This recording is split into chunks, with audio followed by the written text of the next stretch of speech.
సుదీర్ఘ కాలంగా అపరిష్కృతంగా ఉన్న ఓబులవారిపల్లి మండలం మంగంపేట కాపుపల్లి హరిజనవాడ అరుంధతి వాడాలకు చెందిన 527 మందికి పట్టాలు మంత్రివర్యులు రాంప్రసాద్ రెడ్డి గారితో కలిసి అందించడం నా అదృష్టంగా భావిస్తున్నాను.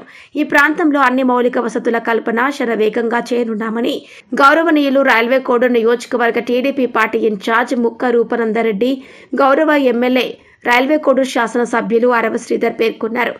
కోడూరు నియోజకవర్గ వరప్రదాయిని మంగంపేట గనులని సంస్థకు అధిక ఆదాయం లభిస్తున్నా స్థానిక ప్రజలకు ఎటువంటి లబ్ధిని గత పాలకులు చేయలేదని, వారు స్వలాభం చేసుకున్నారని పేర్కొన్నారు. ఉద్యోగ ఉపాధులను వేరే ప్రాంతాలకు తరలించారని, ఇకపై స్థానికులకు మాత్రమే లబ్ధి చేకూరేలా నిర్ణయాలు తీసుకుంటామని ప్రజలకు ముక్క రూపానందరెడ్డి హామీ ఇచ్చారు.